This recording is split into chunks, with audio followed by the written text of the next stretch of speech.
have, because like I have some classes and stuff on here, so I have to be really careful to make it unlisted.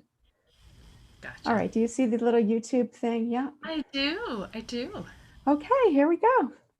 All right. So, hello, hello. How about you just introduce yourself just a little bit?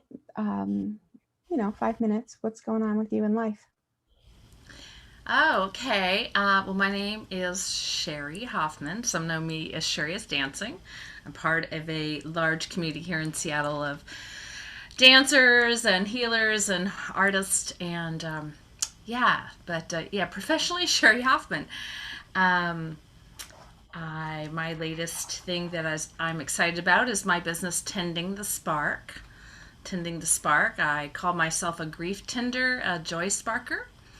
And people usually ask me what all that means. So we can talk more about that later. Hmm. I live in a beautiful part of the country here in Edmonds, right on the shores of the Salish Sea, where the Coast Salish people used to reside here in Edmonds, Washington, the Suquamish and the Snohomish. So I always want to give a nod of gratitude to those folks for this land that they stewarded. I've lived in the Pacific Northwest since 1989, so very, very happy about that. I grew up in the Midwest. What else would I like people to know? I'm a poet. I like to sing. I lead community song, and I dance for fun, and really love doing things in my community, helping my community, my dance community. So that's a little bit about me. Awesome. And usually I'm talking to people I don't know. I mean, or I barely know, or I only Facebook know. And I've been blessed to know you a little bit for a really long time now. I don't know, at least over a dozen years. So I know a few things to talk about, which is great. Wonderful. Yeah. So I do understand. I mean, you talked a little, but I understand you've invested a tremendous amount in building community, for the for joy and embodiment, singing, dancing, playing, art. So do you want to talk a little bit about that? Sure. I think, I kind of found myself in my late 40s. I did all the things that one might think that they're supposed to do.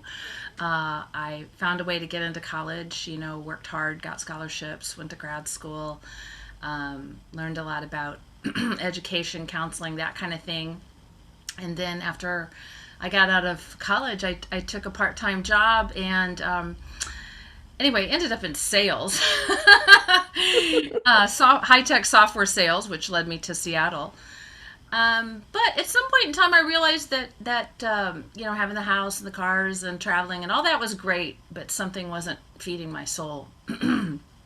And luckily, someone invited me to ecstatic dance in Seattle, and I just love the vibe and I love the people. And most of them weren't working stressful, high paid jobs. They were healers and massage therapists and body workers and artists. And I was like, and they seemed so happy.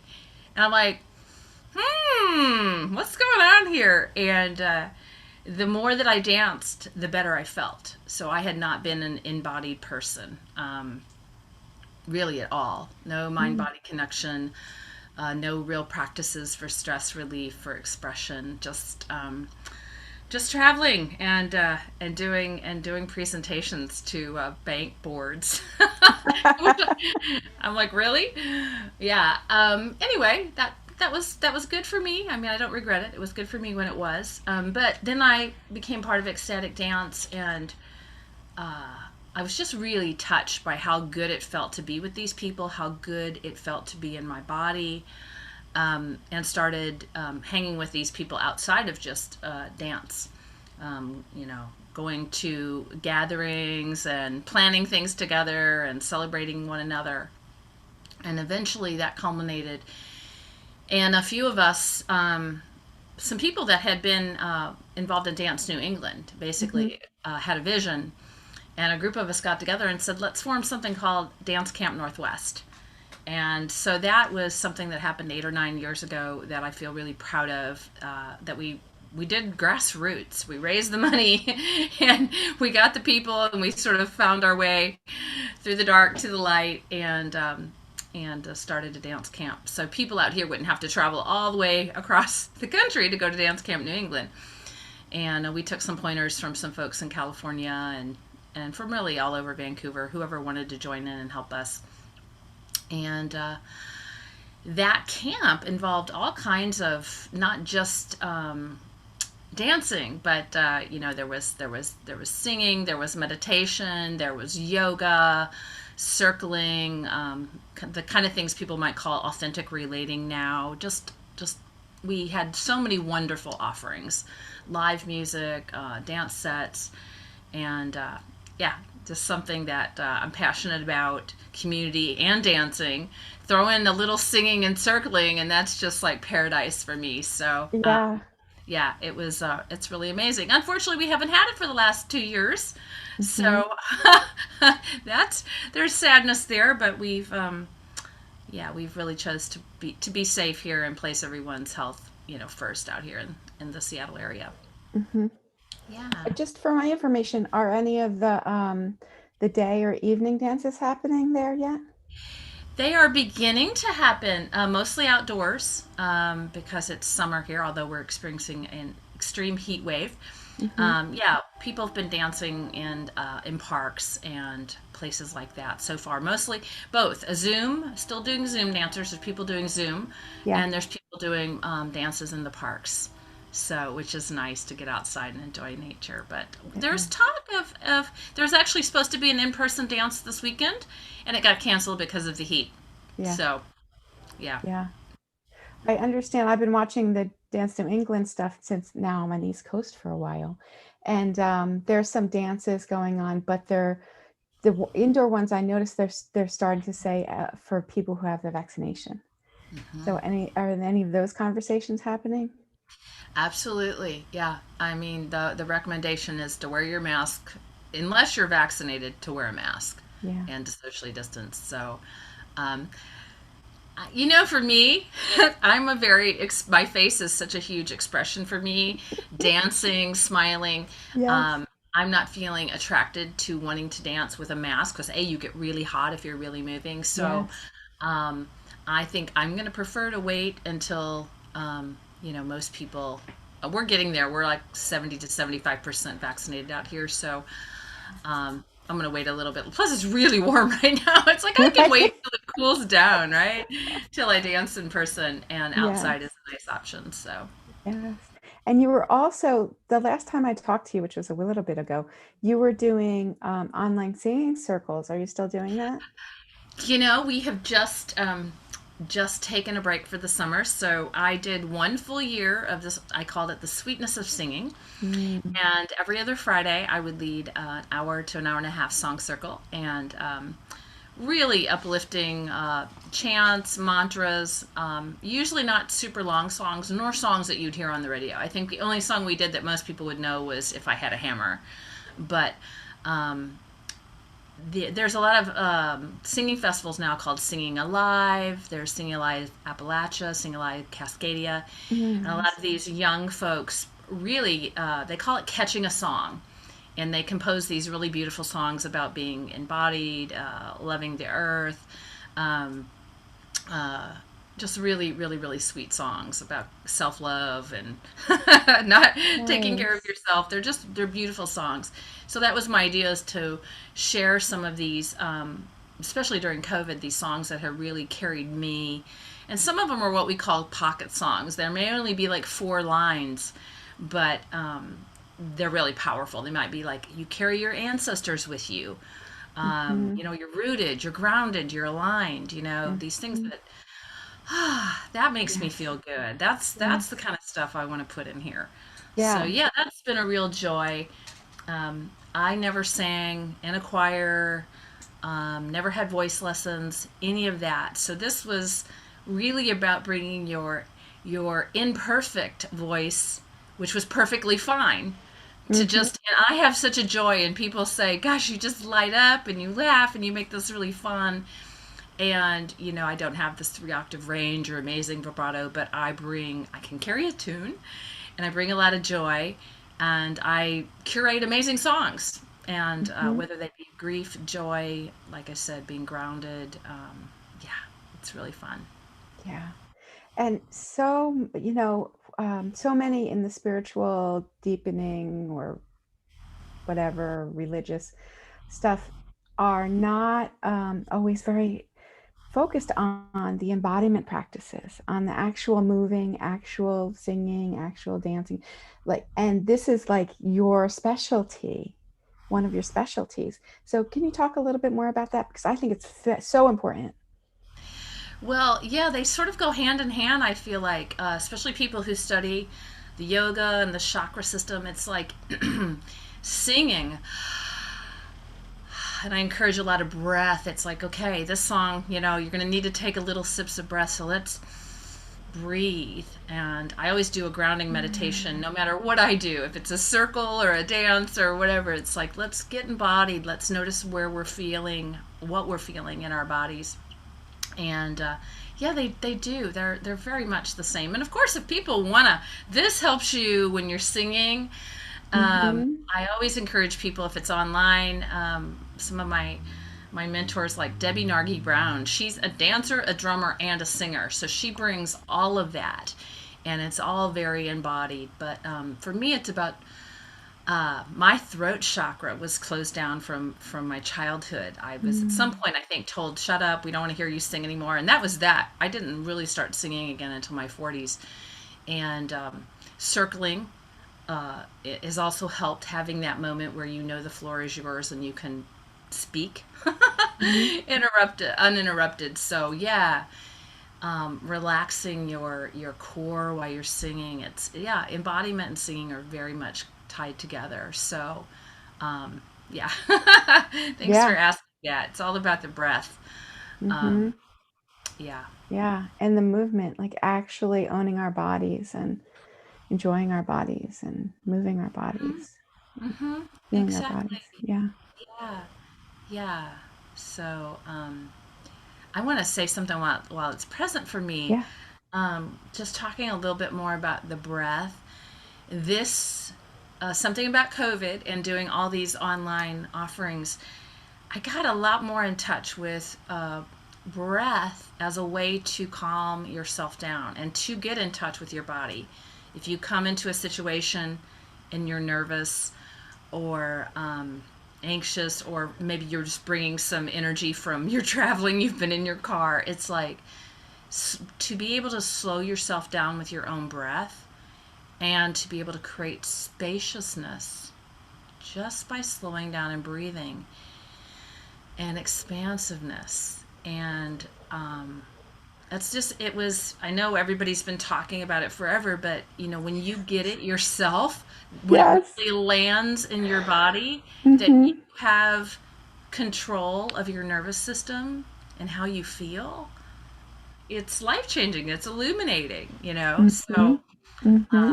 I feel like we all, or many of us, work on many practices and workshops and different things, meditation, whatever. But when it actually lands, I woohoo! know. I know. Wait, I get it. Oh, that's what I've been talking about. You've been talking about. Yeah. So that's been a real gift this year, that everything sort of came together. I think part of it's maturing to a certain extent, but or evolving. But yeah, it's been great. Yeah. Yeah. It's been an intense time, intense year and a half. There's been a lot of, there's a lot of breakdown, but there's a tremendous amount of breakthrough for so many of us to new consciousnesses and ways of being. Do you have anything to say about that? Um, yes. I'm sure many people came up with this word, but the word that kept coming up for me is resilience. Um, because I care so much about community and because I enjoy being in community, uh, this year and a half was very hard on me. I lost 90% of my social life, going all the things I love to do, dance and music and film and art, all those things were closed down. So I couldn't go out there to get needs met. I had to figure out, like, what am I going to do by myself Yes. on Yes. this solo journey. And luckily, at the beginning of 2020, I had got a calling to go back to what I call grief school, to study with someone formally about the grief process and working with folks. Briefly, my partner died in 2017 of metastasized prostate cancer. And being a joyful person, I kept thinking, oh, well, this year I'll feel better, or this year I'll feel better. And, like 3 years in or whatever, I'm like, wow, I still don't feel my joy. And Yeah. I'm there may be some work here for me. And so I went through that program and came out the other end feeling better, and also being like, oh, okay, this is what I'm supposed to be doing. I'm supposed to be helping folks with grief. So that was by March of 2020. I was all like, "Woo, okay!" I was ready for a lot of things to start happening that didn't happen, Mm-hmm. and but so I kind of marinated after I finished that grief program, and if I'd been out running around having fun, or dating, or all the myriad of things I could have been doing, I don't know that I would have sat myself down in a chair for a month and done my website by Yeah. myself, with a little help from my niece. And so very quickly, within 6 months of having finished that program, I had my website, I built content, and I starting offering grief circles. Mm-hmm. So getting back to that, but that required extreme a change in behavior, a change in being. I had to really excavate in and find my inner resources, my inner discipline.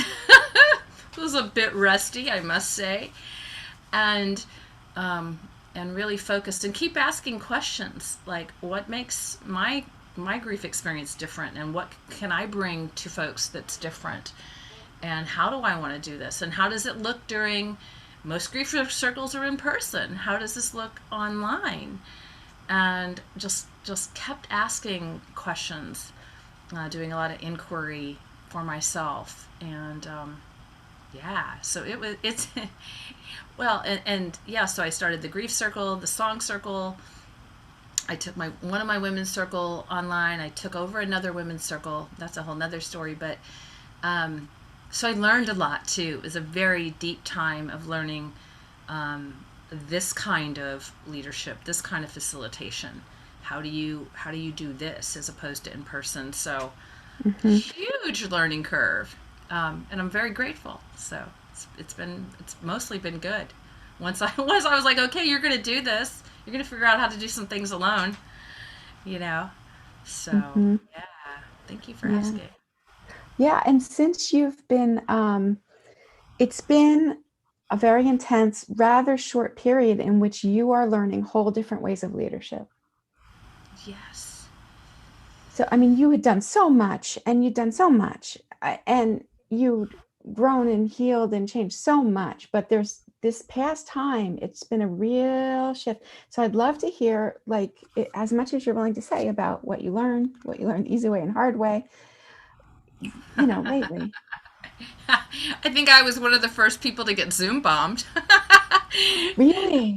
Oh yeah, yeah. When I very first did my song circle, I didn't know. I just put an invitation out on Facebook, put the Zoom link, and if people's name looked familiar, and I know a lot of Elizabeths, and at some point someone named Elizabeth asked to enter the room, and then played really loud music and flashed pornographic images.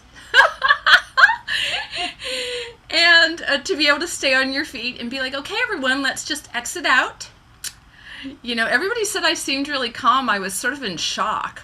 I was like, whoa, what do I do now? And I'm like, and so I learned to, use security really early on, use passwords and waiting rooms and all that good stuff. Yes. Um, yeah, but I think aside from that, because being not being in person, you don't get the same sort of body cues. You get some, but it's not the same. So, especially in my grief circle, really being attuned to encourage people to take care of themselves, to lay down, to eat, to go offline if they need to, if they're feeling flooded, to breathe. I mean, to really encourage self-care because you can, you're at home, someone can take care of themselves, and to put a little bit of the responsibility back on them because I can't always see if you're really nervous or there's all these little boxes, and it's just a very different situation Yes. reading people's energy.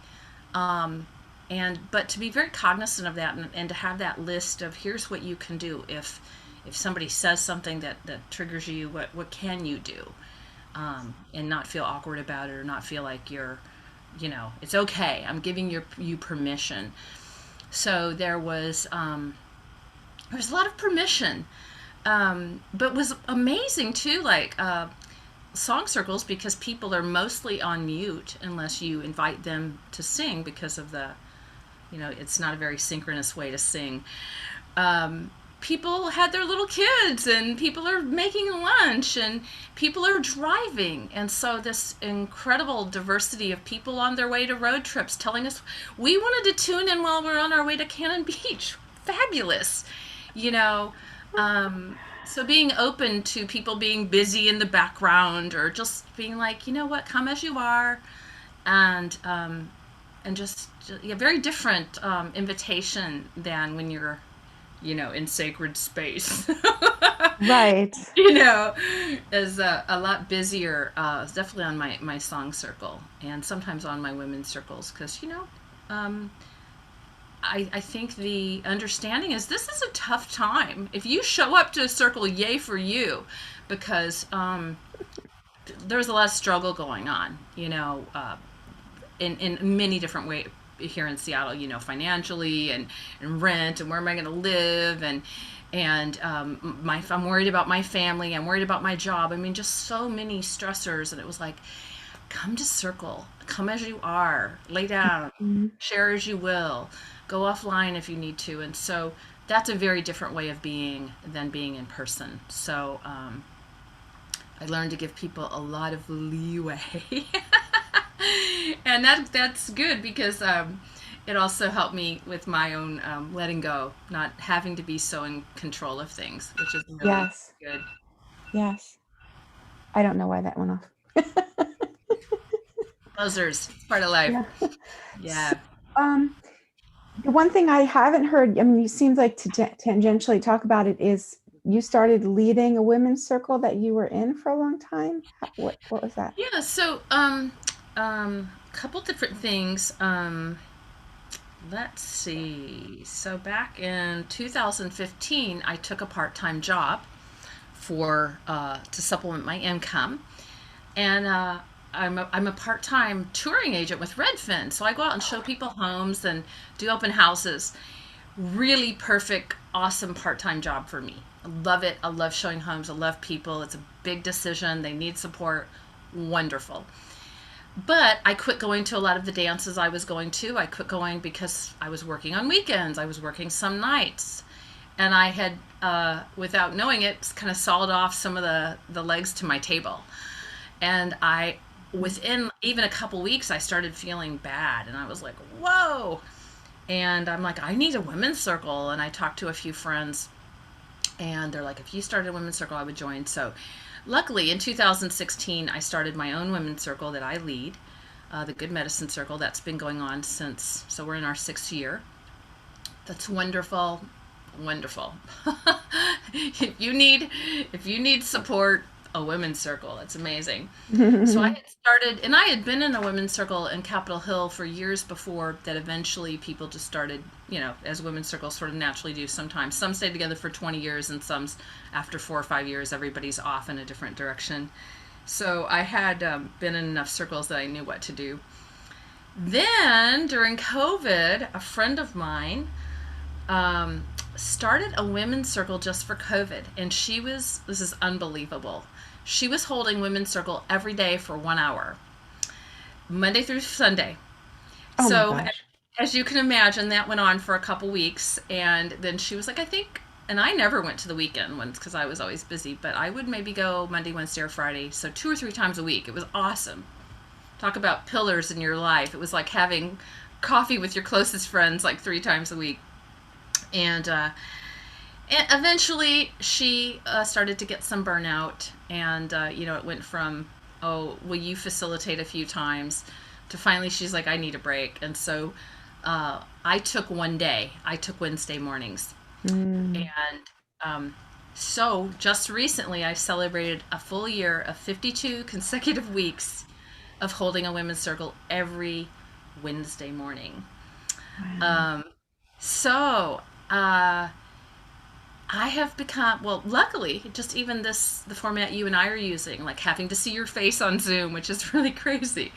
You know, I've gotten very used to being on this format, talking with people and leading grounding meditations, openings, sharing songs, poems, whatever. When you're the facilitator every single week, you get some skills just by Yeah, virtue of maybe. doing it. Yeah. Yeah. So, and it's been amazing. I call it the juicy healing circle. So, Mm.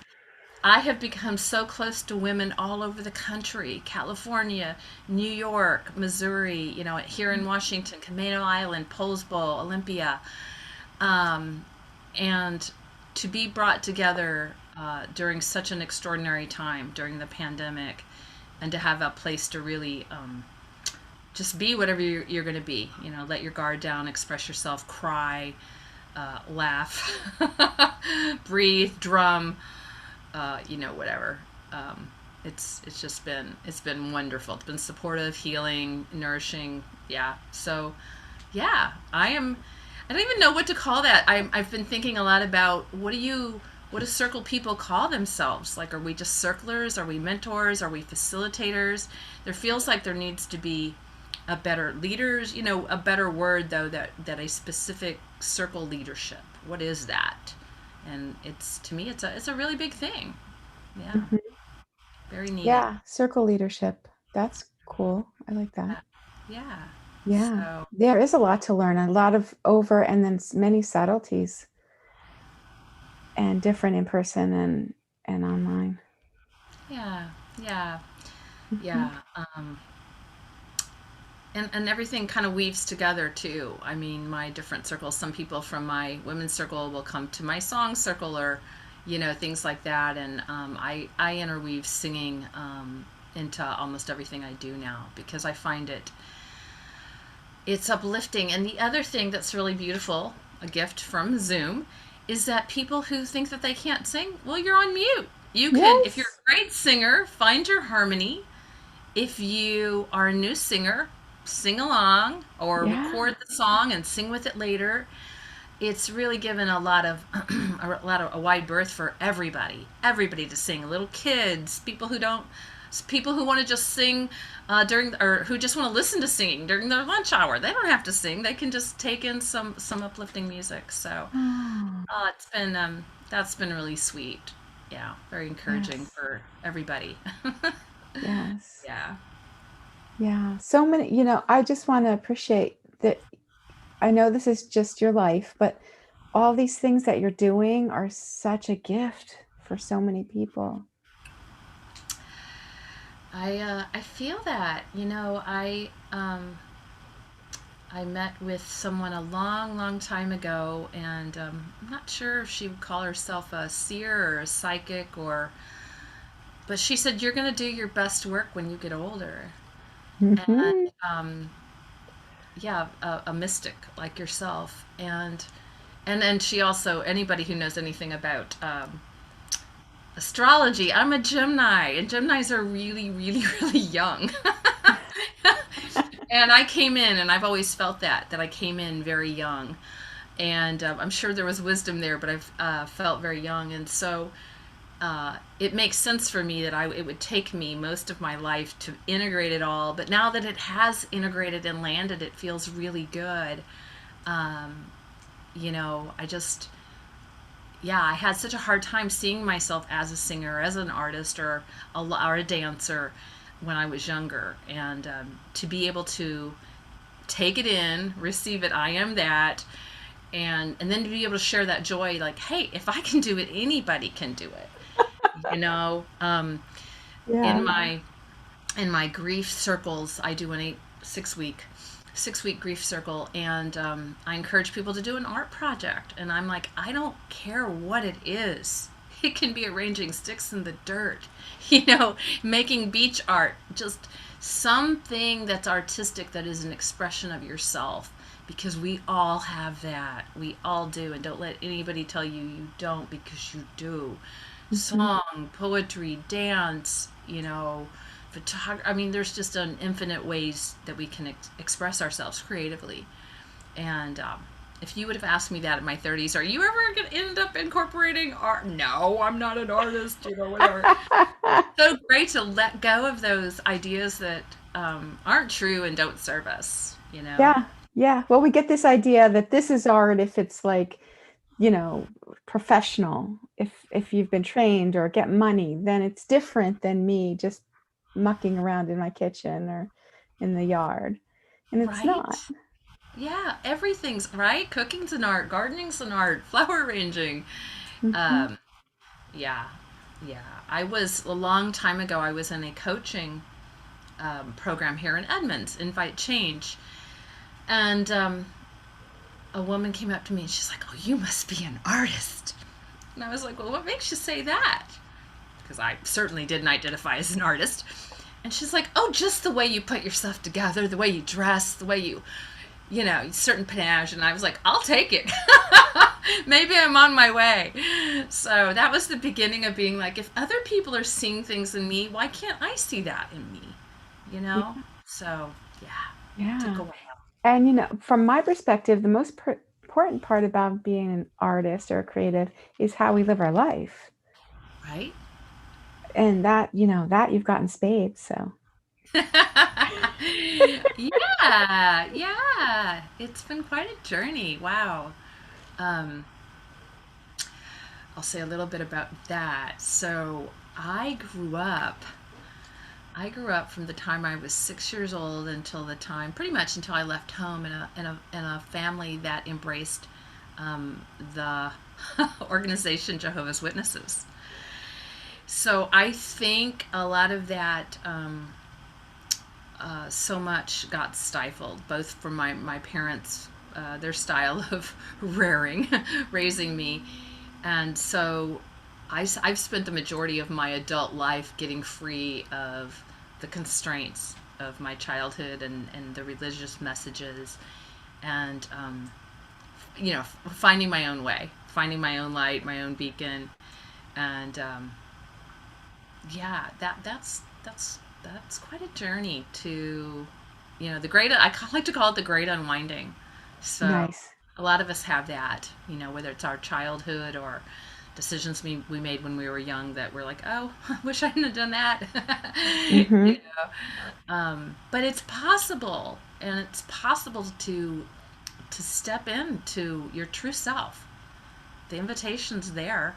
It's just Hmm. when we're ready to hear it, you know. Hmm. And you know, I have a certain perspective by who I play with and work with, but it seems to me the numbers of people who are unveiling, who are blooming, are just exponentially increasing from my perspective. And Hmm. so, are you comfortable sharing more about the details of your spiritual change, your soul evolution? Mm. Because people Mm. listening Okay. are Sure. interested. Uh, you know, the feedback that I got is that I was a really happy baby. I was one of those, you know, just delighted in seeing people. My sister, complete introvert. If my dad washed his hair, it scared her. She did not like strangers. So our temperaments from the get-go, you know, were very different. And I think the wake-up call for me came because, like I said, I did the things that I was supposed to do. You know, I went to college, went to grad school, got the house, got the cars, got the better job, got the bigger house. At some point in my 40s, right around when I was 40, I had the 3,000 square foot house, the 3 car garage, the job, the boyfriend, you know, everything. And I wasn't happy. And I found myself really complaining about my job, my partner, and then I was like, a voice inside me said, "This is not you. Listen to you. You're just, you know, complaining and moaning about your life, and you're supposed to be happy. This isn't the life that was meant for you." So got rid of the house, got rid of the boyfriend, got rid of the job, moved to Edmonds, which is where I live now. Got, so got a much smaller space with a view in a town that feels good, and started exploring. And started out going to a Buddhist temple in Ballard for a little while, and loved some of those teachings. Loved the teacher; he was great. He was like, "Take what you need and leave the rest." It's like Nice. that is the kind of a faith-based message that I wanted to hear. Take what you need and leave the rest. And yeah, and then at some point there was a new teacher, and I didn't resonate as much with him. And anyway, I was like, okay, I'm good. I think and that's very Jim and I, like, okay, I'm good on this. What's next? new thing, new thing. And then I got invited to something called a long dance. And there was a group of shamanic practitioners who got together, and very earth-based shamanism. And I did not grow up with any concept of gratitude or thinking about the earth, the mountains, the ocean, the creatures, and it was like, it was like a breath of fresh air. It felt very hydrating. And their songs that they would sing, the earth, the air, the fire, the water, it's just like, I loved the songs. They were just, singing to Yemanya, singing to the water, praise to the water. I mean, all the things that they brought, the circling, the sharing. I was really starting to deepen my journey of what it meant to be real and let your guard down in front of people, and to to listen to your intuition. If that meant journeying or dream time, what did that mean to really listen? I was too busy listening to all the voices out here, not the voice in here. So yeah, signs and symbols and totems, and it was all magical and mystical. And there's like, I've always had a relationship with the hawk, the red-tailed hawk, and I figured, so I didn't know that I had a totem before I knew what a totem was. So that was really fun to be like, oh, these are why I have these connections. So so that was huge. Going to the long dance, being kind of shepherded by a cross-cultural shaman leader type person. Enjoyed that. There were some plant medicine journeys along the way. I would definitely, how would I invite people to look at that? I mean, I definitely think sacred space. Some people do plant medicine alone or without any sort of ritual or intention. I would not recommend that. Whatever plant medicine that you want to use. I do feel like, for me personally, there are some plant medicines. When I say plant medicine, like things that come from the earth, like mushrooms or marijuana, things like that. There are other Mm-hmm. things as well. They, for me, put me on a different level. I don't know if it's vibrationally or energetic, or my appreciation even deepened more for the earth. I was, out at La Push one time, and I just realized that the experience had deepened my appreciation for the forest and everything. Every little grain of sand I was much more in tune with. So that's definitely been part of the. And if you listen again, whatever plant medicine that you're engaging with, that you're inviting in, if you listen, they will talk to you. Mm-hmm. They want to work in tandem with you. So at least that's my experience. And got a lot of wonderful messages about being in nature and being in gratitude. So going back to my parents, I didn't grow up in gratitude, and now it's like every circle, every time I talk with anybody in a circle or even one-on-one, it's like, let's give some gratitude to the land or the indigenous folks or Zoom technology. Let's be in gratitude for this moment.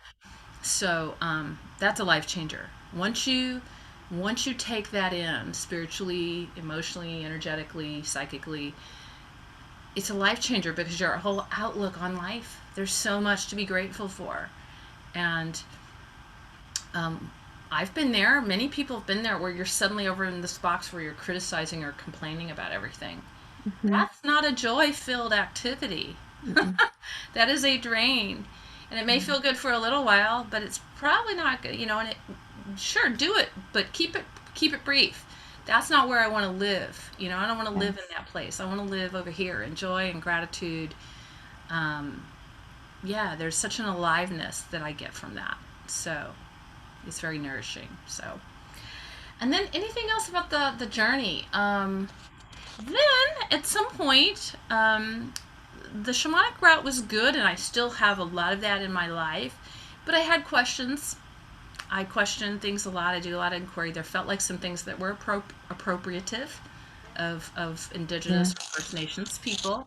Uh-huh. I'm like, wow, wouldn't it be great if we actually sourced some things from our own history, from our white history? I don't have a lot of it, but anyway, I have studied a little bit of Celtic shamanic practice, and also just started sitting in different satsangs with different teachers, emerging spiritual teachers. Think like Adishanti, or somebody like that, but not very well known.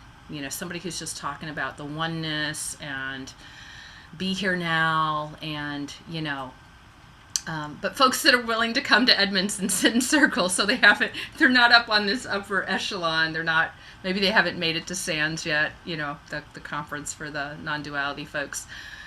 And that was really lovely too. So I kind of pick and chose different people that I wanted to sit in satsang with, and got a lot of validation for my own journey, my own path, my own voice. Yeah. That it's good for me personally. I think you can pick a teacher. That's a lovely route. Um, the guru disciple thing's not quite my thing, because I think we're all gurus, and I think we have everything we need. It's just getting to it, and sometimes sitting with another teacher, another leader, whoever, really helps. Oh, right, helps me remember. Oh, that's right. That's right. Oh, yeah. Um, Plus, they're just wonderful people to sit in circle with. Anybody who's on that journey of really deep self inquiry about their purpose, what makes them happy, why they're here, those kinds of things. Wonderful folks to sit with. So, I've made some beautiful connections through that journey as well. So, yeah, I think if I had anything to say to people, it's like, uh, try as many things as you like. There's so many things out there to choose from. It's like a beautiful buffet of choices, and take what you need, and surround yourself with people that feel good and that validate your own internal compass, your own intuition, your own voice, and that probably won't steer you wrong. Yeah. Yeah. I wonder along the way, some people, you've spoken really well about the filling the well, going toward this, learning from that, being with them, resonating with these people, opening to your own wisdom. Um, the other side of that's the carrot, like the other part is like the stick. It's like, did you have trouble letting go of all the things, or were you just ready? Did you have trouble letting go of your uh, JW programming or your family programming, or like where were the catches along the way? Mm, that's a good question. I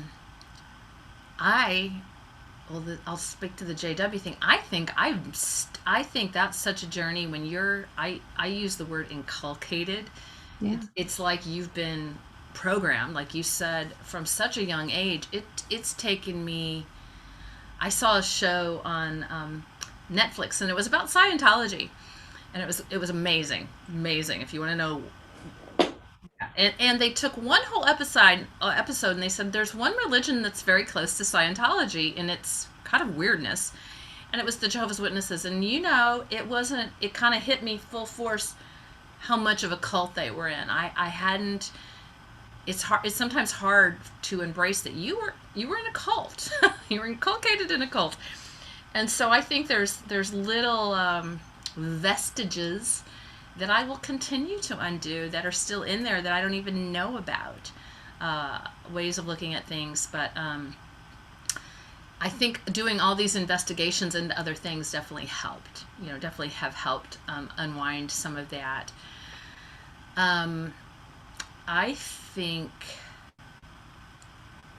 the, the biggest part of letting go is doing shadow work.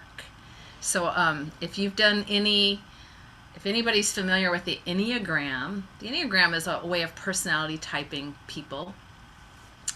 Um, much like the Myers-Briggs kind of thing. It's kind of like the ENFP kind of thing. But it really made sense to me. I'm a 7. A 7 is an enthusiast, a joie de vivre. It's always running toward what's the new joy, what's the new thing, and you can, in that pursuit of the joy. Oh, what? There's no shadow. What shadow? Somebody talked to me about shadow. God, this is probably the beginning of me going to ecstatic dance, and I'm like, why is everybody talking about their shadow? I don't understand. That's just, is there better things to talk about? Like, it was so indicative of my whole thing. Like, I didn't even want to consider that there was something called a shadow. I don't have a shadow. I don't know what everybody's talking about. Of course, I had a very deep shadow because I was always running from it. And that's been kind of a letting go, or just an acknowledging, like, wow, I need to, there's both. It's two sides of the same coin. There's joy and there's shadow. There's, different things like that. So, yeah, not trying to suppress, anger until it teapots out. That's been a big thing. Um, what else? Gosh, so much. Embracing, I think, also the way that I grew up, I always wanted to do it right. There was that. So there's that whole story of always wanting to do it right. Also, a tough family. Tough family. Both sides of the family. You don't let yourself underbelly show, because if you do, somebody's going to poke it. So you learn to not let anybody see the chinks in your armor. And so that wanting to be seen as perfect. Hi. I was the greeter at Ecstatic Dance for years, and people just always saw that. Like, you're always so, people would write to me on Facebook, you're so happy, you're always so happy. Because that's what I wanted everybody to think. Hi, welcome to Ecstatic Dance. Yeah. Again, perfect person for the job. I can exude mucho joy and happiness, but I could be crying on the inside. I could have just had the worst fight with my partner of the year. You'd never know it. Yeah. Just didn't let people in. So that's the hugest learning. And thank goodness for Brene Brown. I mean, she's made vulnerability like a household name, right? But Yes. before she came, that was not the case. It was not the case at all. And so I had this very deep belief that you just didn't show your weaknesses. Nobody needed to know about your flaws, and I still struggle with that big time. It's just so in there that because I think, and there are people that will take it. We know this. There are energies and people that will take advantage of you. And you have to have some protection for that. Mm-hmm. And there's partners. I've had partners who grew up in that environment, and they learned how to attack people with chinks. Mm-hmm. So then you get that message again as an adult, like, oh, be careful. But ultimately, sorry, I heard a big loud noise outside. I Ultimately, know. being vulnerable is how people feel close to you, and how you grow friendships, and how you deepen relationships. Is, oh, she's letting me see that soft underbelly. She feels safe with me. Well, maybe I can trust her. Maybe I can be safe with her. Again, that's probably a huge reason that I've been so attracted to circle work, because if you have a good facilitator, which I strive to be, you set the tone, you set the agreements, you do your best that people feel safe, that they're respectful of each other's time, they're respectful of each other's shares. And that it stays confidential, that it's not this, it's all about this, building this really safe nest of a container where people can land. So yeah, that's like That's like a huge understanding right there. Because I don't think I've ever said it in quite that way. This is probably why I do circle work, because I want to feel safe. I want to have my voice in a safe environment, and that was not the case growing Hmm. up. So Hmm. that's a huge learning and a letting go that I don't have to be perfect. Hmm. You know? Yeah. Wow. Yeah. Yeah. So you're being safe, you're creating safety, and also you're being vulnerable and inviting vulnerability. It's like you're actively working the things that have been hard. Absolutely. Yeah. Nice. I'm just taking a moment here. It's starting to heat up out here again. Today is supposed to get up, Wendy. Seattle, Washington, it's supposed to get up to like 106 or 108 today. So amazing. It's so crazy. And It's it's like, not even July. I know, no January this year. Yeah, So, right? yeah, I mean, so many years when I was there, especially in the beginning, it was like it could be raining sprinkling until July. right. It's hilarious. Yeah, So, yeah, it is. Yeah. do you feel like you've had enough, or are you willing to do more? I don't want to overdo it, but I have questions if you have You have answers. questions? Sure, this is good. Oh, good. All right. Good. Good. Put my glasses on here and not squint. Yeah, I can say more. Okay. I realized when you had asked me to do this, it was like, wow, 90 minutes. Because I'm a pretty concise speaker. Some people, and I've learned that I can say what I need to say a little bit in shorter time than some folks. So Yes. that's probably like, you're like, wow, we've covered a lot of territory. Yeah. Yeah. Yeah. It's the practice of circle. When I really like what you said, because I've been in what I more than my shares of circles. And, and one of the issues is the on and on and on and on. And it's like it is not always in service to my listening. So how do you do that, Sherry? So, I am a firm believer. Not everybody believes this. I've been in circles where you had unlimited time, where I ended up laying on the floor, literally in some circle that went like 2 or 3 hours.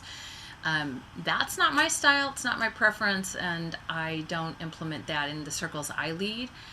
If we have an hour, I look at how many people we have and build in a little extra time. And I'm usually, oh, let's have 6 or 7 minutes, whatever. I try not to interrupt people during their share, so I'll give them a 2 minute warning, and everybody will be like, "I see, thank you." And then if they go over time, we do the timeout time, and that works out really well with my folks. And sometimes, once in a while, people are like, "I just need to finish this sentence," and okay, but it feels very respectful. People know that a person's share is going to come to an end. They're going to get the Hmm. same amount of time. Everybody gets the same amount of time. Some people might not take up their whole 7 minutes. That's okay. Or they can take their last 2 minutes and ask for feedback. But Nice. I really believe in equality in that way, Yeah. because otherwise you have. I was talking about this with a friend. Group dynamics, how the person with the loudest, longest voice can take up too much space, too much energy, and then the people that were already a little bit like uh, maybe a little more timid or a little less inclined don't get space. And you see that in the corporate world a lot, where the loudest voice, and it's like, I saw that a lot, I'll say that. And so in my circles and many of the circles I've been in, everybody gets their shot. And even if they're like, I don't really have much to say today, you don't have to say much. We can be quiet during your share. We can take a break, whatever you want. People get Nice. to do, and we've had people that just were like, I just want to look at you guys. I just want to look at everybody in the circle with love. Would you just look at me and beam love at me? How would Ah, that be? And I'm just going to take it in because I know you're going to beam love. Those kinds of things. So, yeah, there's so many ways you can make circle juicy and safe, and mhm, everybody feels included, very inclusive and respected. mhm. Yeah. So thanks for asking that. Yeah, it's very healing to just get the loving attention of the group while not Mm-hmm. talking. It's really amazing. Very much so. Yeah. Mm. Yeah. I'll just say my experience as an introvert, um, is that it helps me. Besides what I've noticed, and I really like timing too when I facilitate. And one thing is it forces focus for people who could tend to go on, and it also as for me, it gives me the space because like I won't take it if I'm a part of the group. Of course, as a leader, I do. I won't take it. It's just like, you have 5 minutes, you have 10 minutes, it's yours. Okay, I can talk. I can talk.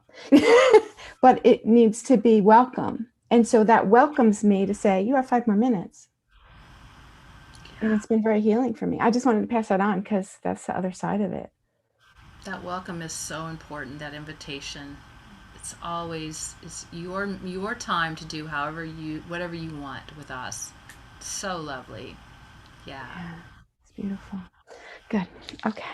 For someone Um, like me, if I'm in a circle and I don't know what else to say, sometimes it's easier. It sounds so weird, but I'll sing. I'd be like, you know what? Somebody said this thing. I have a song to offer. Would you guys like to hear a song? And of course, everybody's like, yeah, share a song.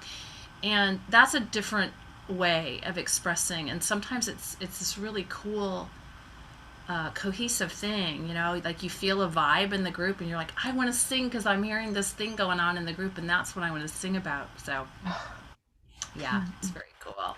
love it. That's great. Yeah. So, you talked just a little bit about the red-tailed hawk and totem animal connection with a particular animal, and not everyone is aware of this conversation. Some people are very aware, but some aren't. So, do you want to just talk a little bit more about what that's been like for you? Yeah. So I've had partners kind of tease me. It's like, man, nothing gets past you.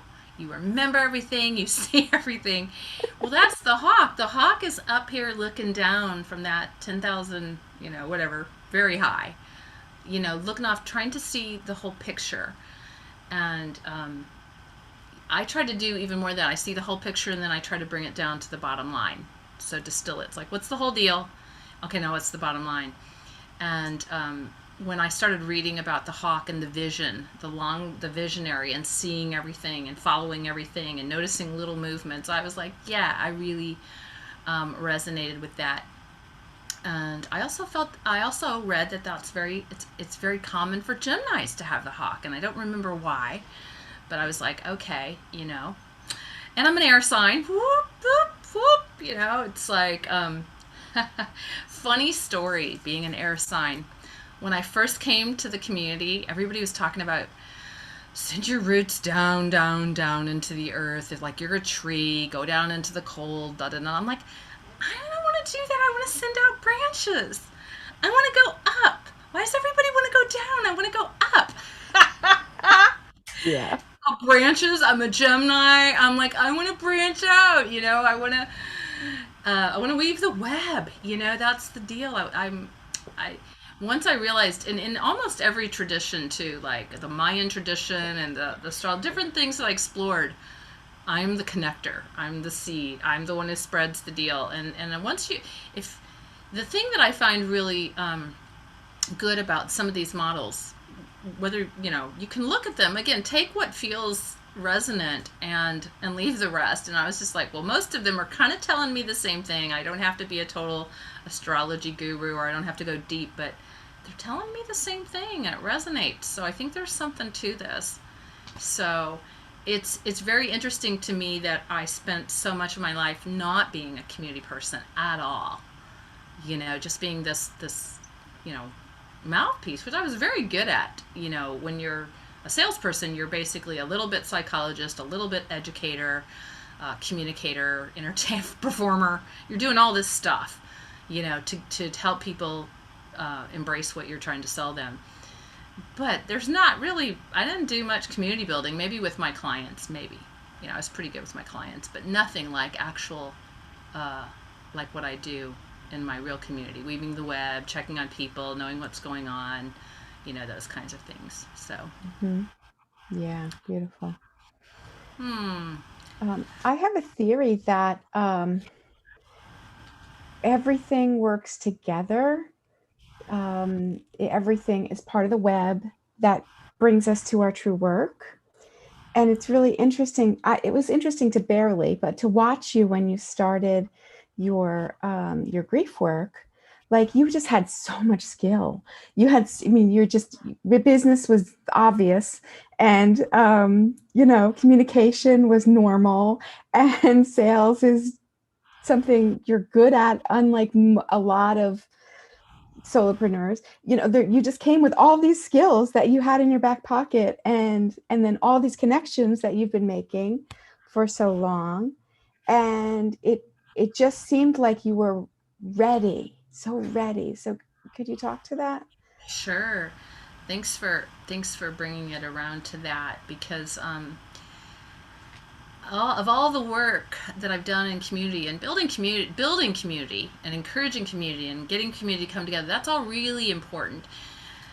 But I feel like the thing that our culture doesn't take to or embrace or invite is grief. And so I think, wow, there's so much to say. So, I found my adult true love in my 50s. And that's kind of a big deal because, a lot of people have already been married and done all this stuff. Well, I had big loves, but I found the evolutionary, wonderful love in my 50s. And to lose that was so devastating. And but I had a lot of tools, like you're saying, a lot of practices and tools and support. But I still found that people were pretty uncomfortable talking about it. They didn't know what to say, and sometimes they would say things that were not helpful.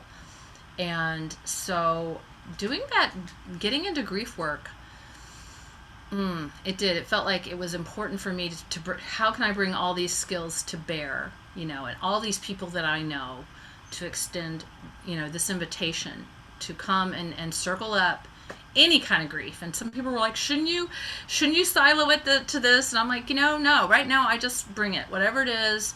I'm going to create a really safe space, and we're going to bond up. We're going to do some exercises that help with vulnerability and trust and that kind of thing. So, build some trust so people can actually have that place to talk about, yeah, talk about the things that are really still hurting, still causing pain, and kind of get those out so they're not carrying the burden alone. You don't have to carry grief alone, but our culture kind of tells you that you do, especially after the first 3 to 6 months. Everybody's all like, "Oh, let me bring Yeah, a casserole, and what can I yeah, do?"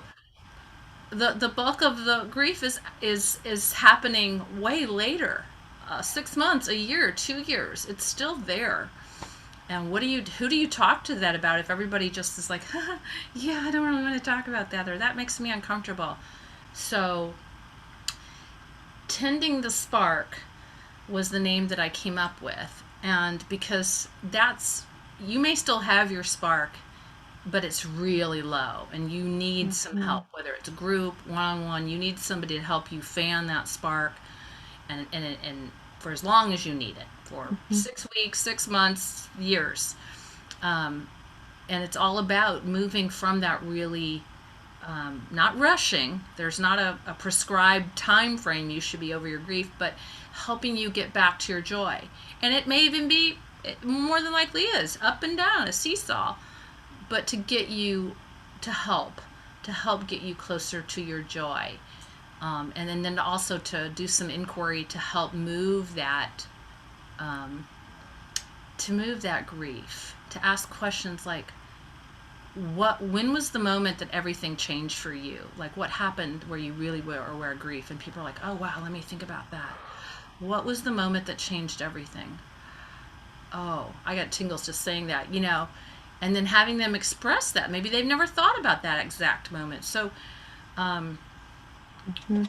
it's providing a place and a space and a way to express grief, in a very warmly invited way. Like, this is what we're here to do, and it's okay.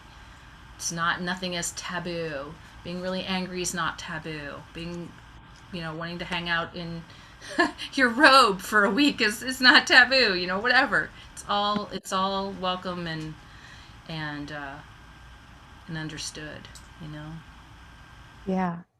And like you said, even just the permission to be in grief and the permission to talk about death and loss and how devastating it Hmm. is not usually accepted thing around in general life. So what a blessing to create space for that. Well, and how to deal with some of that, like, oh, when are you going back to work? When are you going back to work? Or, well, you just need to get someone new, or, well, maybe it's time to move on. It's like, what? Who came up with these ideas of like, that it's not okay? Yeah, there can be chronic grief that leads to chronic depression. But if the person's not exhibiting signs of really falling down a dark hole, let them be in their process. Hmm. Let them experience it and find ways to support them as opposed to try to rush them. Um, Yes. I would say that that's a very different they're a very different way of looking things. I don't think you can coach people through grief. There is a school out there of people that are coaching, and they may be doing more support kind of work. I just personally, the word grief and coach don't really resonate with me, which is Hmm. why I call myself a tender. It's like together we're tending this together. We're tending the garden or a baby, or, it's just a very loving, if you're tending someone sick, it's a very loving, focused way. And you don't get the idea that it's rushed. If you're tending something, you're not rushing it. Right. You're just Yeah. stirring the pot just a little bit to keep it, keep it going. Hmm. So, Hmm. uh, there's a beautiful song by a woman named Heather Houston called Tending the Spark. And it's all about, and we will care for each other as the world around us unravels, and we will tend to the spark of hope. And the words of that song were so inspirational to me. One day I was just like, well, that's it. That's the name of my business, Tending the Spark. I don't even like the word business because I come from the business of my offering. It's the word. It's Yeah. the name of my offering. Offering. Yes, I'll accept money for it, but it's my offering. So, and then as you're tending the spark, then you get to that other side, which is how I finally embraced myself. I was, I talked about the shadow side. I was always the happy, happy, happy. Great. Well, I can go be happy, happy, happy. I can sing. I can sing. But what's the flip side of the joy? Grief. So Yeah. now I'm more balanced. I offer grief work and I offer more joyful work as well. And everything really in between, because that's what real Cool. circle work. There's people that Yeah. are laughing and crying and Yes. everywhere in between. So, Yes. And so, and the time that you've been doing the grief offering and you've been a grief tender officially, have you learned? What have you learned? What's changed for you? oh, what have I learned? What this changed for me? Let me. Hmm. That um, there are so many colors and shades of grief. Um, there's so many kinds of grief that we forget, and that it's really a part of our everyday life. We really wouldn't think of it like that. Um, but so recently, someone came to me about their relationship and asked me to be their relationship coach, and I was like, let me think about this. But then I realized, even all of our friendships, if we have a break with a friendship, if things aren't going well in our relationship, Yeah. if we've got someone in our family has said something unknowingly hurtful to us, that causes us grief. Yeah. We may not call it that, but we hurt, and Yeah.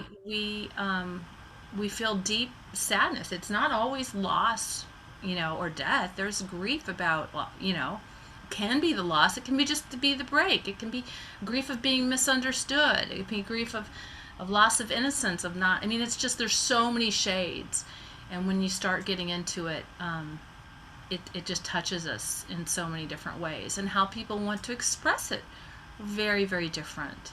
Some people Mm. want to talk a lot about it. Others don't. I've had people in grief circles that said they got more. from listening to other people than they did from sharing. Now you would think it'd be the opposite, talk, talk, talk, talk. But Hmm. if you're not, if it's new, if sharing about your grief is new, or if it still feels too tender, or you've talked yourself blue in the face about it, and you're just, I don't want to talk about it tonight. I just want to be here. I just want to be held in this circle, and I'm going to get something from it, from whatever is shared. So my expectations of how people show up around grief have changed. Um, yeah, and what resonates with one person around, some people are like, oh, I really love that song, and some people are like, yeah, that was okay. But what I really liked was that article you shared. And so it's trying to reach people on multiple levels of Hmm.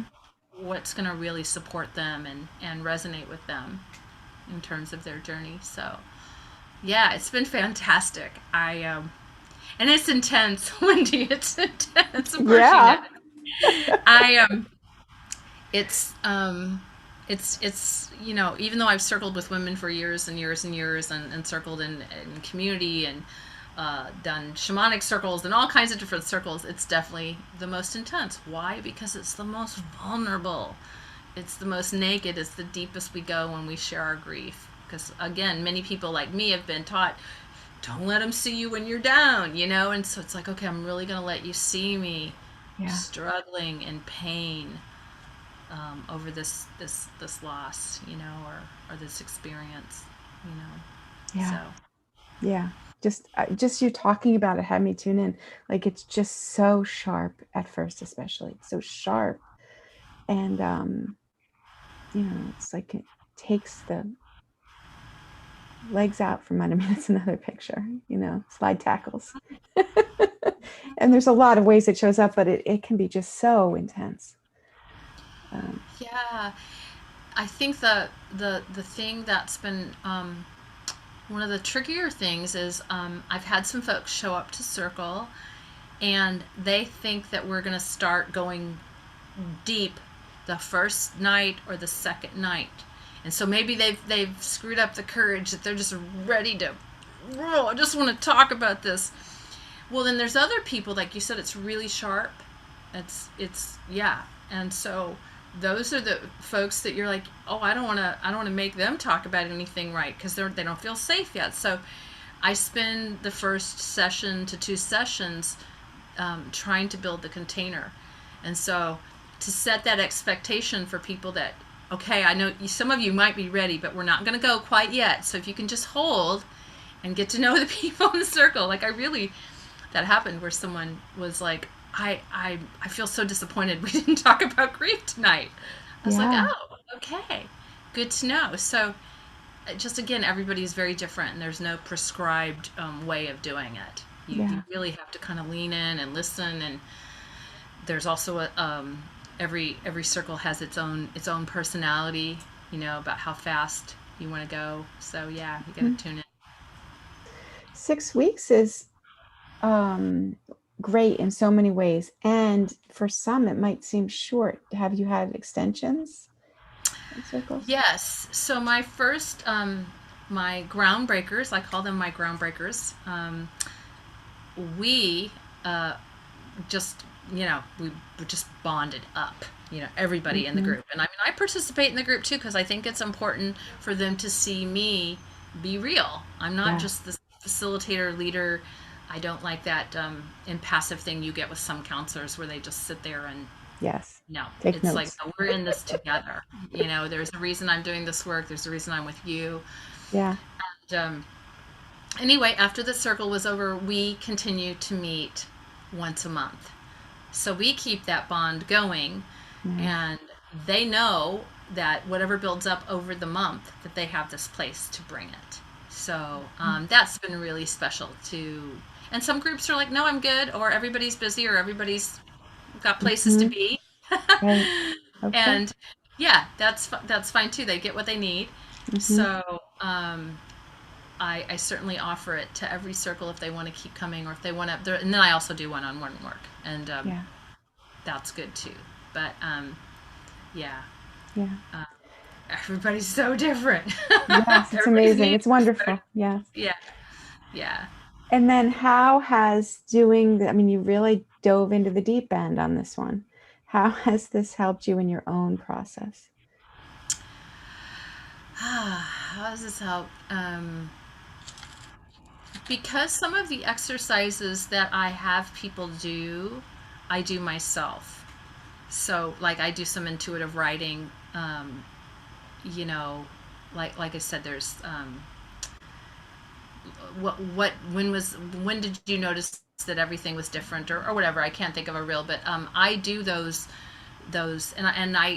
every for every session, there's things I pick out, whether it's poems or songs or articles, where I'm taking those in and I'm digesting them as I'm Mhm. going. Um, and for me personally, the kind of loss that I experienced with my partner, it really helps keep his memory alive. And I feel good talking. I mean, even when it's sad, even when I get choked up, I love talking about him. He is Mhm. the most amazing, person um, that I've ever met in many ways. Yeah. I tell people that I feel more full, even with him being gone, than I did before. That's Wow. what a difference he made in my life. He really gave me a brand of unconditional love that I'd never really experienced, especially for that length of time. Like, I'd see the sweet grandma or the sweet aunt, but to have someone love you day in, day out unconditionally, and if you haven't experienced it, it's life changing.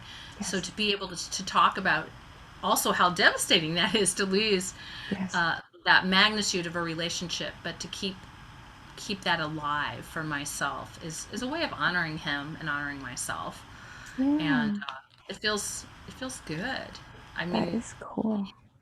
to me, this is the greatest thing I could have taken from losing him, was to be able to help other people with grief. So it's like the gift that keeps giving, even though it's been painful. This life is painful and it's joyous. I always have this image, I know you're very visual, of a dime. A dime is very thin. Laughter, crying, you know, happiness, grief, or joy. It's like it's everything's right there together, you know? And it doesn't matter if you keep trying to run from it, it's right there on the other side. So, um, Yes. it took me really until my 50s to embrace that, both and it's all right there. So why not feel it, express it, and be fully human? Mhm. Yeah. Then that points back to the shadow work. Yeah, Yeah. yeah, Yeah. yeah. Um, I'm grateful you have some habits. It seems like you've been sharing beautiful sunsets from from your gorgeous Pacific Northwest regularly. And another thing is Friday poetry. This is true. Yeah, So the Poetry Friday has been going on for over 10 years. that's amazing. I know, is it crazy? And I think I probably average about 50 poems a year. There's probably a couple weeks a year where I'm somewhere where I don't have internet or something, but mostly, yeah, it's a practice. Um, and I do that on social media because that's a way of communing and communicating with a large group of people at once, which is a really beautiful thing if you love being having quote spider energy, having a big web out there that I can get Hmm. something that gives me joy to a lot of people. Um, I had a little bit of an awakening in my late 40s. I was at a ritual with someone in our dance community. Might have been a solstice ritual or an equinox ritual. It was very powerful. Like, she had us get down on the floor and touch the floor and feel our gravity and feel the earth and source, source energy from the earth and all this stuff. Anyway, I woke up the next morning with a poem in my head. Mm. Waking Up in Gratitude was the name of it. Oh, A very short poem, but it was just like right there. And it wanted to be out. And so I started sharing poetry online, and then I realized I wanted to make it, more of a curated thing. And 95% of it's not mine. Once in a great while, I'll post some of my poetry, but a way for me to share um, beautiful poetry, just for the heck of it, just because yeah. somebody else might be. love those words or need those words. Mhm. They're a lot of times they're inspirational. Sometimes they're speaking about, what's going on. Protest poetry. Poetry can have many different Mhm. voices. So yeah, that gives me a lot of joy. Thank you for Yeah. remembering that. At some point, I started pairing it with artwork because I love art. Not mine, by the way. My friend Amanda did that. People always ask me if I did that. I wish I could take credit, but I did not. She lent that to me before COVID, and it has graced all of my Zoom calls. It's very Nice. shamanic. It's a raptor. Um, but anyway, back to the art. I pair poems with artwork, and I give credit to both the poet and the artist, which I strongly encourage people to do, to credit folks for their work. Mhm. And that's just been a beautiful thing. As long as I feel like I'm making a difference with that, I'll keep doing it. So as long as I have the energy and the access and all that kind of good thing, and the the sunsets. That's a really interesting. I was doing it sporadically before, but during COVID, I was always home. I was always home, and I think it was a way of me saying, "I'm still here, still here, still here." Like my humanity just saying, "I exist over here. I'm still here. I'm alone with my cat, but this is the most beautiful thing that I've seen today that I can share." And normally it's a sunset. Sometimes it's a picture of my cat.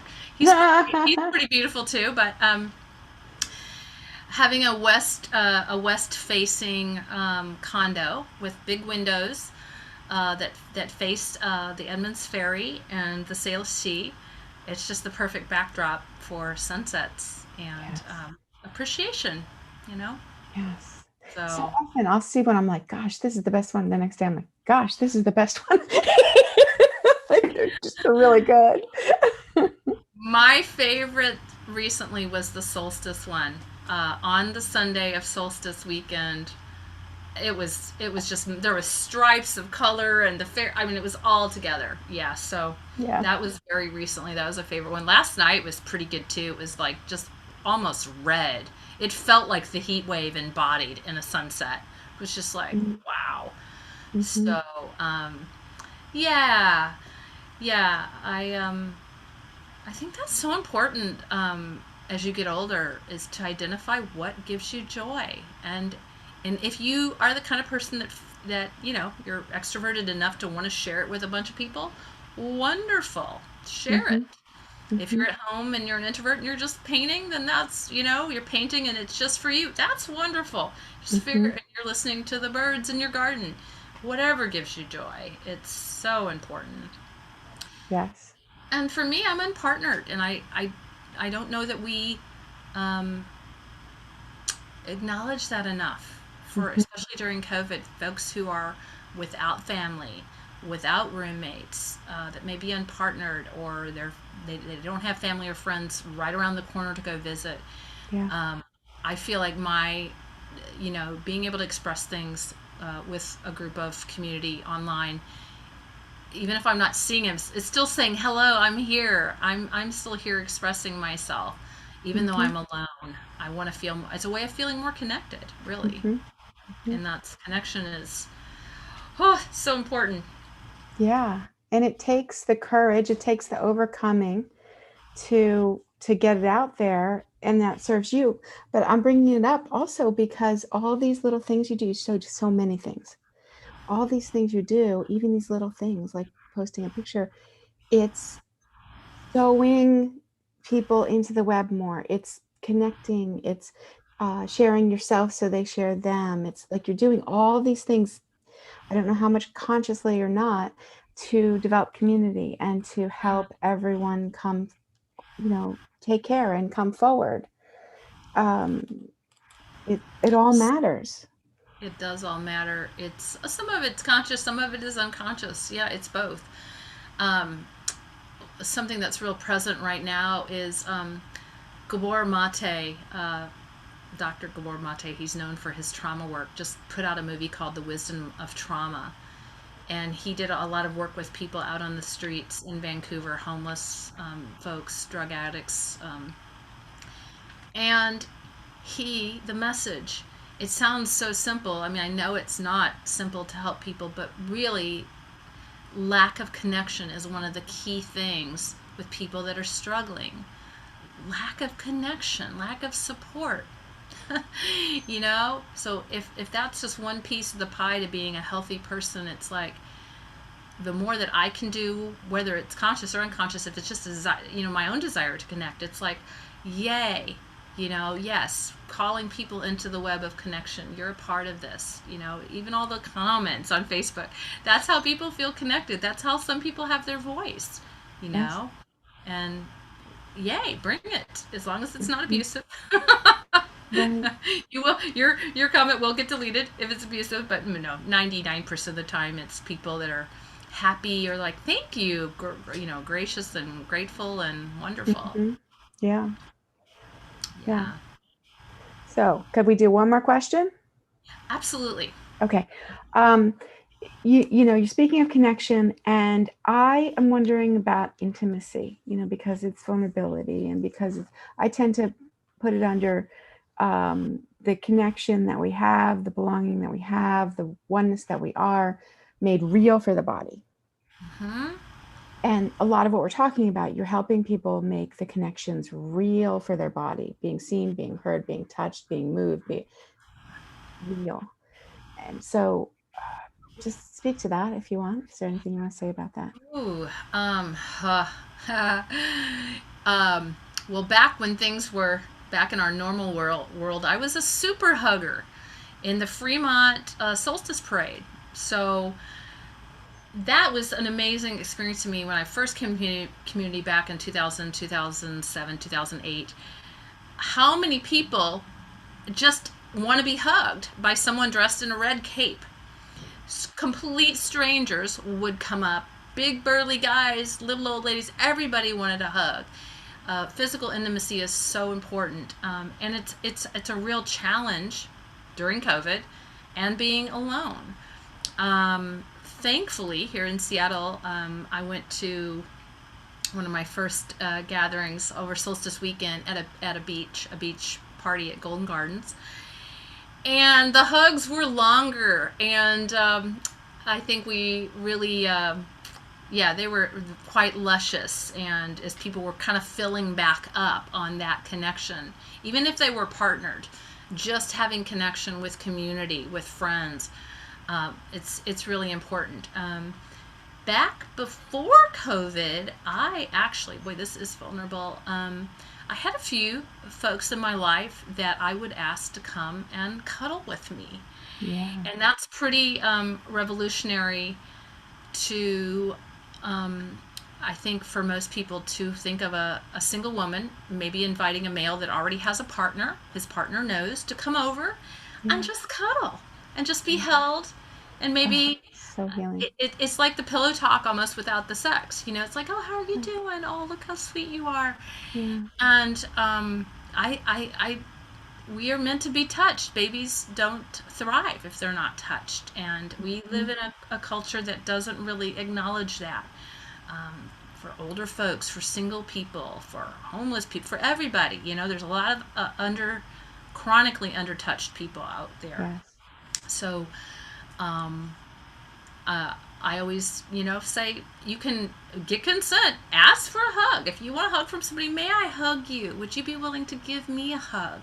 Yeah. Use really soft, inviting language. Would you be willing? You don't. I mean, I don't want to ever push a hug on somebody who doesn't Right. not feeling it. You know, that's okay. Yes. I respect boundaries and body vibes and all that. But yeah, um, so physical intimacy is really important, and there are ways to get it. You know, and that's why we miss dance, because even dancing is a way of being intimate, of reading body language, of looking and smiling, of catching each other's rhythm. It's a whole nother way of communicating that's Hmm. very intimate, but can be very safe. You're in a big group of people, Yes. it can be very boundaried. If somebody tries to touch your hand, you're like, no, I'm good, just like this. You know, there's Yes. courage, nonverbal communication, but yeah, that's huge. That's huge. Um, so that there's that kind of intimacy, and then of course there's we've talked a little bit about just verbal intimacy, how to establish that, being vulnerable yourself, making sure it's safe, making sure there's confidentiality and agreements around. Uh, if you don't want people to talk about your share, be like, nope, I'm not. I don't really want to comment on that or talk about it. But as facilitators, you and I know there's lots of great ways to establish places for people to be intimate verbally. Um, Yes. there's another word for that, but verbal intimacy, physical intimacy, whether the kind Yeah. of intimacy is there. Yeah. Yes. Um, Emotional and yeah, emotional. Thank you. Emotional or psychic energy. yeah. Intimacy. Yeah. Yeah. Yeah. And I bring it up at first in my head because there's so much of it in your life and there's so much in mine.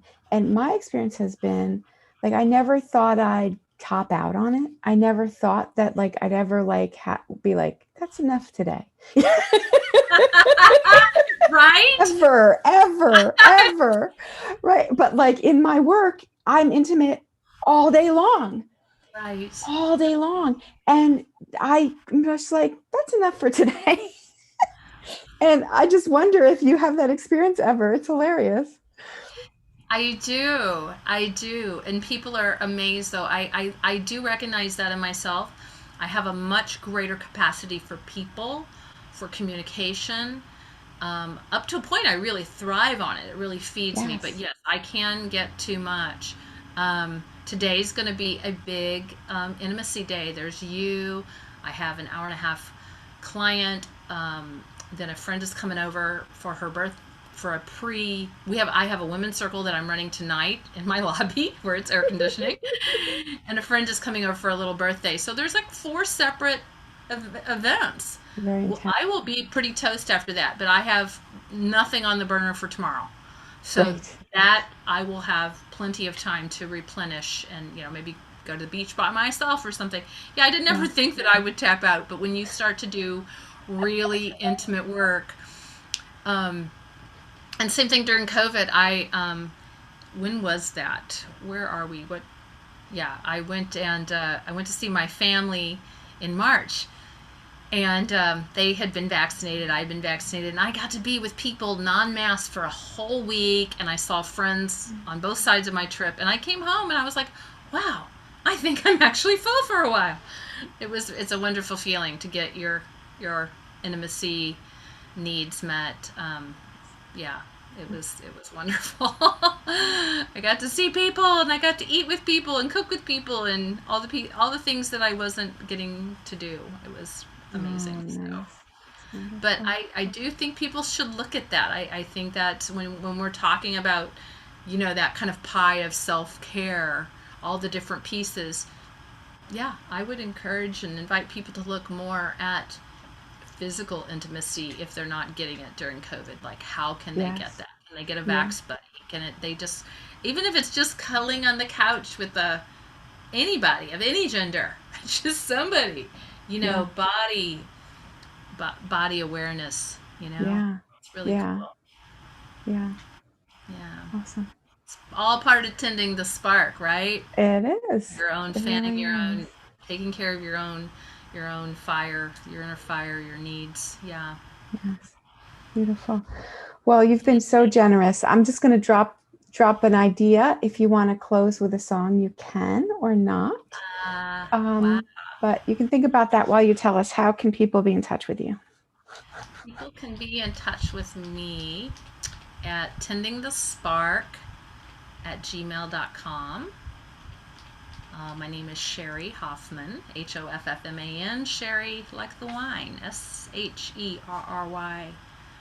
So, or that you can go check out my website, tendingthespark.com. Well, speaking of intimacy and being connected, this is a really short song um, called We Did Not Come Here Alone. And it's about, I made reference to it earlier because it's really the song that's up for me right now. It's about carrying your ancestors with you and knowing they're always with you. Their wisdom has been passed down from generation to generation to generation, and what that feels like. So it goes like this.